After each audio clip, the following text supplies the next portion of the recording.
জাতীয় নাগরিক পার্টি সেই জুলাই গণঅভ্যুত্থানের ধারাবাহিকতায় একটি নতুন রাজনৈতিক দল হিসেবে আত্মপ্রকাশ করেছে। যে দলের প্রধান শক্তি জায়গাটা বা ভিত্তির জায়গাটা হচ্ছে এদেশের তরুণরা।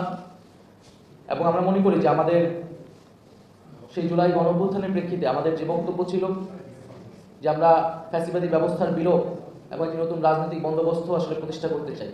অর্থাৎ জুলাই গণঅভ্যুত্থান কেবল কোনো ব্যক্তির পরিবর্তন নয়, ক্ষমতা থেকে কোনো একটি দল থেকে শুধু আরেকটি দলকে বসানোর পরিকল্পনা ছিল না, বরং কিভাবে রাষ্ট্রের গুণগত পরিবর্তন করে রাষ্ট্র কাঠামোর মৌলিক এবং গুণগত সংস্কারের মাধ্যমে জনগণের অধিকার রক্ষা করবে এমন একটি গণতান্ত্রিক রাষ্ট্র ব্যবস্থা প্রতিষ্ঠা করার আকাঙ্ক্ষা ছিল সেই জুলাই গণঅভ্যুত্থানে। আমরা মনে করি যে বাংলাদেশে ইতিহাসে বিভিন্ন সময় জনগণ রাস্তায় নেমেছে, আন্দোলন করেছে। আমরা 90-ও গণঅভ্যুত্থানের কথা ইতিহাসে পড়েছি, কিন্তু যেই প্রেক্ষিতে যে আকাঙ্ক্ষা থেকে এই গণঅভ্যুত্থান বা জনগণের রাস্তায় নেমে আসা সেই আকাঙ্ক্ষাগুলো বিভিন্ন সময় আমরা দেখেছি ব্যর্থ হয়েছে। সেই ব্যর্থতার ফলেই আসলে 16 বছরের যে একটি ফ্যাসিবাদী শাসন ব্যবস্থা তার প্রেক্ষাপট তৈরি হয়েছিল। তাই আমরা চাই যে এইবারের যে জুলাই গণঅভ্যুত্থান প্রেক্ষাপটে আমাদের আজকের এই উদ্যোগ আয়োজক সারা দেশে সেটা যাতে কোনোভাবেই ব্যর্থ না হয় এবং আমাদের যে আকাঙ্ক্ষা তৈরি হয়েছে জনগণের ভিতরে সেই আকাঙ্ক্ষা অবশ্যই আমাদেরকে পূরণ করতে হবে। এটা জাতির প্রতি আমাদের সকলেরই আসলে অঙ্গীকার।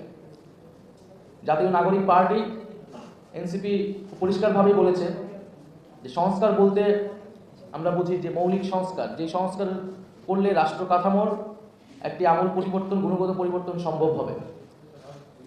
কারণ আমরা দেখেছি যে বিগত সময়ে আসলে আমাদের সংবিধান থেকে শুরু করে বিভিন্ন রাষ্ট্রীয় যে প্রতিষ্ঠানগুলো, সেই প্রতিষ্ঠানগুলোর দলীয়করণ ঘটেছিল। আমাদের সংবিধানে এক ব্যক্তিকেন্দ্রিক একটি কাঠামোর বীজ বপন ছিল। ফলে সেই রাষ্ট্র কাঠামোকে অক্ষুণ্ণ রেখে আসলে যেই ক্ষমতায় যাক না, যেই রাষ্ট্র পরিচালনার দায়িত্ব পাক, তার ভিতরেও ফ্যাসিবাদী প্রবণতা থাকবে, স্বৈরতান্ত্রিক হয়ে ওঠার প্রবণতা থাকবে।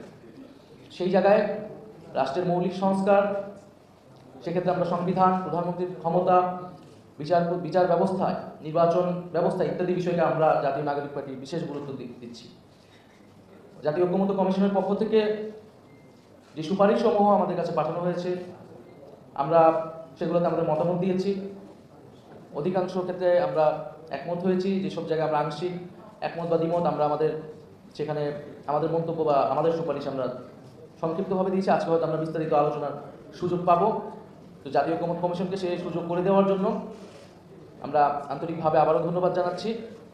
এবং আমরা মনে করি যে এবারে আমাদের যে সুযোগ তৈরি হয়েছে জাতির সামনে, এবং আমরা যে কথাটি বলছি যে জাতীয় ঐক্যমত্য আসলে প্রয়োজন, জুলাই সনদ প্রয়োজন, জাতির সামনে আমাদের সকলের সেই কমিটমেন্ট, সেই অঙ্গীকার রাখতে হবে যাতে আরেকটি স্বৈরতান্ত্রিক ব্যবস্থা, আরেকটি ফ্যাসিবাদ বাংলাদেশে আসবে না। তার সকল নিশ্চয়তা, তার সকল রাস্তা আমরা বন্ধ করেই সামনের দিকে এগোবো এবং একটি গণতান্ত্রিক সংবিধান, গণতান্ত্রিক রাষ্ট্র কাঠামো তৈরিতে আমরা সকলেই যার যার জায়গা থেকে কাজ করব।